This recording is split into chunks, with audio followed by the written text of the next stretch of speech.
arrive, mesdames et messieurs, à notre troisième débat ou notre troisième sujet pour ce matin. On va parler des grèves et des manifestations après la loi de la peine de mort des prisonniers palestiniens en Israël et la loi promulguée récemment et approuvée par la Knesset. Pour mieux parler de ce sujet, on a le plaisir d'accueillir dans le studio Dr Yousra Chaaben, qui est professeur de loi internationale.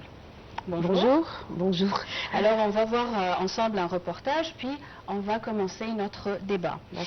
Une grève a paralysé la Cisjordanie occupée après l'adoption d'une nouvelle loi israélienne prévoyant la peine de mort pour tout Palestinien qualifié de terroriste par la justice d'Israël. Sur ce territoire occupé par Israël depuis 1967, l'inquiétude grandit, comme le montrent les nombreuses manifestations. Voyons ensemble.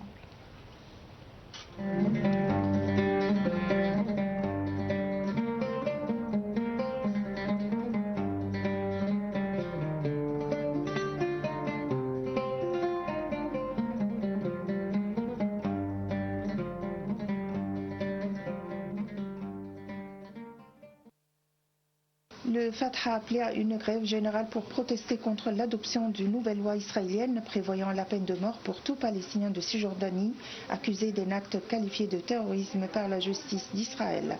À Ramallah, siège de l'autorité palestinienne, des centres commerciaux entiers ainsi que le principal marché de la ville sont fermés, tout comme les administrations à la suite de l'appel à la grève. Une ONG israélienne a saisi la Cour suprême en vue d'obtenir l'annulation de cette loi, arguant qu'elle est inconstitutionnelle, discriminatoire et adoptée sans base juridique en ce qui concerne la Cisjordanie occupée où l'État israélien n'exerce aucune souveraineté. Le cadre général de la nouvelle loi prévoit que toute personne qui cause intentionnellement la mort d'une autre dans le but de porter atteinte à un citoyen ou résident israélien avec l'intention de mettre fin à l'existence de l'État d'Israël sera condamnée à mort ou à la prison à perpétuité. D'autre part, Israël poursuit également ses agressions sur le Liban, tuant 7 personnes et blessant plusieurs autres jeudi lors de frappes aériennes israéliennes sur les gouvernorats de Nabatéa et de Tyr dans le sud du pays. Les forces israéliennes sont entrées à l'aube dans les villes de Nakoura, Bayadeya, Débil et certains villages frontaliers et ont procédé à des bombardements massifs de maisons, d'infrastructures et de fermes qui ont été incendiées, en plus de détruire des routes au bulldozer. Le ministère libanais de la Santé publique a annoncé tout jeudi que le nombre de victimes des attaques israéliennes contre le pays depuis le 2 mars s'élevait à 1318 morts et 3935 blessés.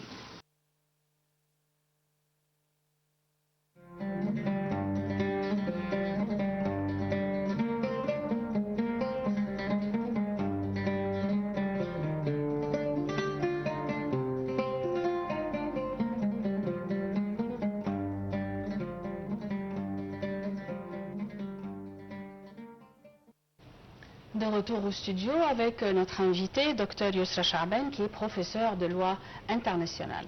Alors, quelle est la nature de la nouvelle loi adoptée par Israël et pourquoi cette loi suscite une forte controverse au niveau international ? Tout d'abord, on doit mentionner que cette loi, c'est une loi nationale, c'est une loi d'un pays et comme vous savez, le droit est souverain sur le pays où le principe qu'on dit en droit, le principe de territorialité. C'est-à-dire que les lois, tous les droits, les législations qu'on adopte en Égypte, en Italie, en France, ils sont souverains, ils sont applicables sur le territoire du pays où ils sont adoptés. Même s'ils violent des chartes internationales. Non, je vais vous dire le reste de l'équation. Ça, c'est le principe général. Par contre, cette loi, elle vient dans des circonstances très compliquées parce qu'il y a plusieurs dossiers contre Israël qui ont été déposés pour génocide. Alors là, on ne parle plus de souveraineté juridique, on parle plus plus de légitimité d'une loi ou non. On ne parle pas déjà de l'idée principale ou du principe de territorialité que je viens de vous dire. Là, ça prend une autre virage, ça prend une autre dimension radicale parce que Israël, en ce moment, il y a déjà beaucoup de dossiers au niveau international contre elle concernant le génocide. Et donc, ça vient, comme on dit, comme la goutte supplémentaire sur ce dossier, comme une preuve supplémentaire ou complémentaire de ces actes barbares et de ces actes contre l'humanité. Parce que les chartes internationales, y compris la Déclaration universelle des droits de l'homme 1988, il y a plusieurs articles, on peut même les citer grâce à vous, je vois que vous les avez préparés. J'ai fait mon devoir, oui. Et donc, il y a plusieurs instruments. Oui, il y a la Déclaration universelle des droits de l'homme, l'article 3, qui stipule que tout individu a le droit à la vie, à la liberté et à la sûreté de sa personne. Il y a le pacte international relatif aux droits civils et politiques, la convention contre la torture et autres peines ou traitements, il y a les règles minimales pour le traitement des détenus, il y a le deuxième protocole facultatif au pacte international relatif aux droits civils et politiques, et il y a la convention de Genève relative au traitement des prisonniers de guerre. Et donc on est tous d'accord, tous les chartes et même tout humain en général, que ces actes-là sont contre l'humanité, ils sont contre la personne et sont contre la dignité. Ça, on est tous sûrs, parce que le droit, c'est un droit fondamental de vie, c'est un droit fondamental d'existence. Et donc là, c'est contre toute charte, toute loi, toute éthique en fait. Parce que si on vient définir la génocide, vous faites par intention détruire ou faire finir une éthique particulière, une religion particulière, une personne de type particulière. Et là, c'est carrément ce que fait Israël sur les territoires occupés. Et donc la loi contre la peine de mort, elle vient dans une circonstance, dans un contexte politique grave, très très grave, pas seulement grave, mais très grave. Et je dois vous mentionner que la peine de mort dans plusieurs pays au niveau mondial a été abolie depuis les années 40. On a l'Italie qu'elle a aboli la peine de mort en 1948 ou dans les années 40. Ensuite la France en 1981, etc. Il y a d'autres pays dans les années 90. Et donc il y a déjà un courant de pays au niveau mondial qui commence à abolir la peine de mort, et c'est depuis les années 40 et 80 et 90. Et donc là, ça vient vraiment ajouter la goutte sur tout le dossier pour prouver que les actes que font Israël en ce moment sont des actes inhumains. C'est le minimum qu'on peut décrire, que ce sont des actes inhumains, et c'est contre toute charte et tout droit international. Juste après la déclaration par Israël de mettre en exécution cette loi, des condamnations des ministres des Affaires étrangères arabes a eu lieu. D'après vous, quel est l'impact potentiel sur la situation de cette condamnation? Est-ce qu'elle peut changer la situation ou pas? En droit international, on a des lois souples, on n'a pas des lois strictes, c'est-à-dire même s'il y aura des recommandations à condamner Israël à quelque chose, mais quand même les autres pays, chaque pays a sa souveraineté, et donc au final les recommandations restent souples, c'est peut-être des recommandations politiques et économiques de ne pas traiter avec tel ou tel pays. C'est peut-être ce type de condamnation qui donne impact ou donne effet à la fin. Par contre, ça reste un grand point d'interrogation, parce qu'il y a d'autres pays, soit arabes ou musulmans, qui traitent avec Israël économiquement et politiquement. Et donc ça reste un grand point d'interrogation qui se pose. Et surtout, en parallèle, on a des dossiers qui n'ont pas été, pour le coup, condamnés jusqu'à maintenant. On a collecté les preuves, on a collecté les vidéos, les images, tout ce que fait Israël en ce moment par ses actes barbares.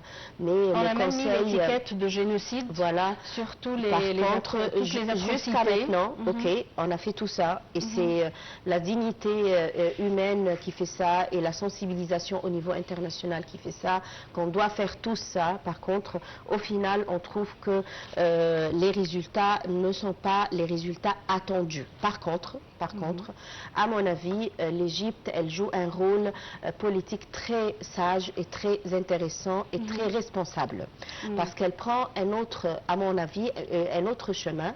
Par exemple, elle a commencé, y compris, vous avez dit ça dans les nouvelles, la visite de Moscou, la visite du ministre des Affaires étrangères voilà, à Moscou.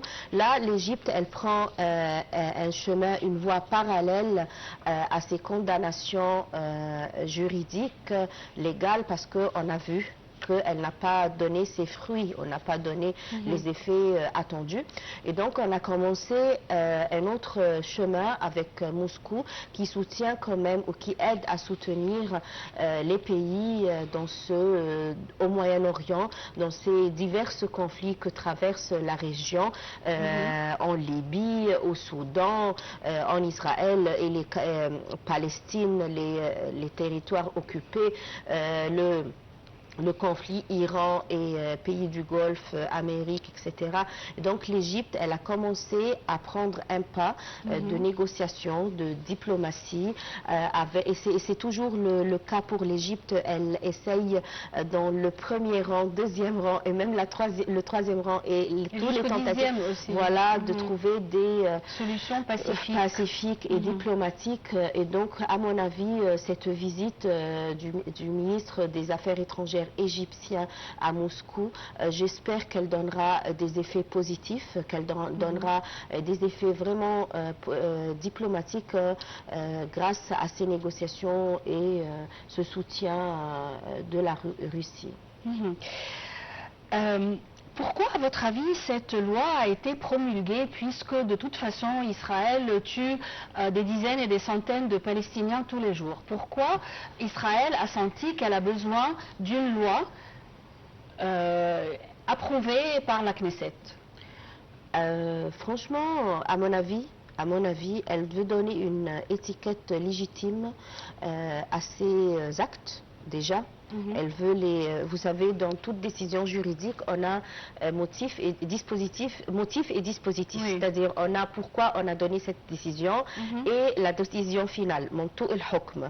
Et donc dans ce cas-là, à mon avis, Israël veut donner pour ces actes une légitimité particulière, que X personne, il a fait, voilà les motifs, et selon la loi X, Y, Z, c'est un terroriste. Voilà, et donc on arrive au résultat que le dispositif, il est condamné à mort ou condamné à prison à perpétuité, etc.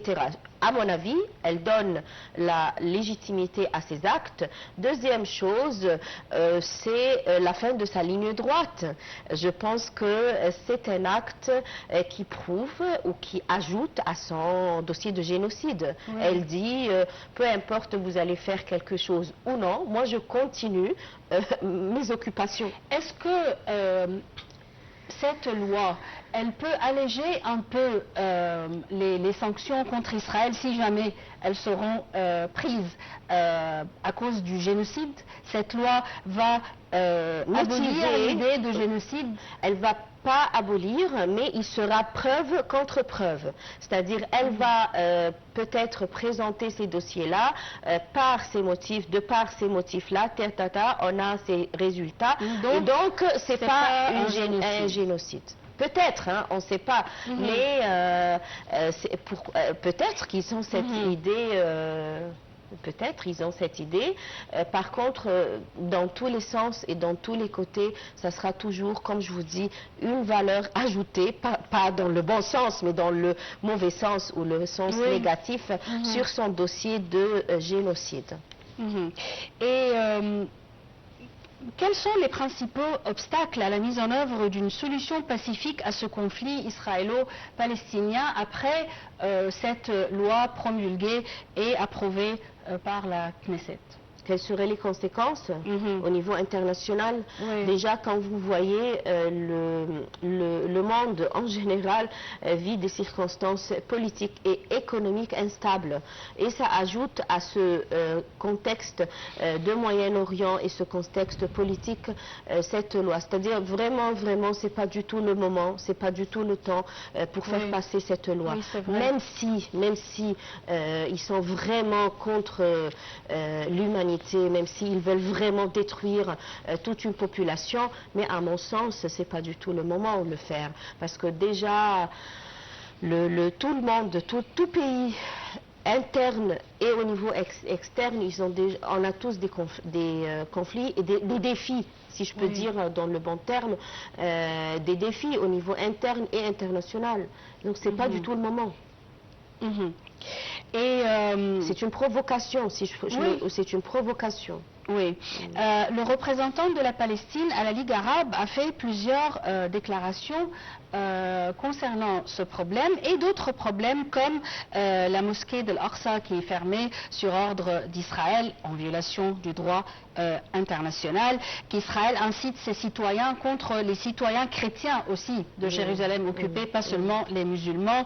La restriction de la liberté de culte à Jérusalem occupée est contraire au droit international. Avec toutes ces violations de plusieurs droits internationaux, de plusieurs chartes, qui peut à la fin, comment dirais-je, qui peut à la fin mettre Israël responsable ou dire qu'Israël est responsable de certaines violations et qu'elle doit être punie?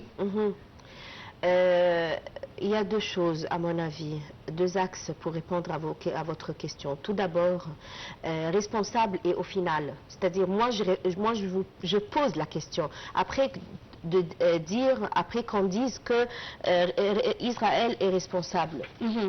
Et après, il y a des choses qui ne vont pas être refaites, c'est-à-dire si une famille a perdu X ou Y fils, est-ce que ça va être refait?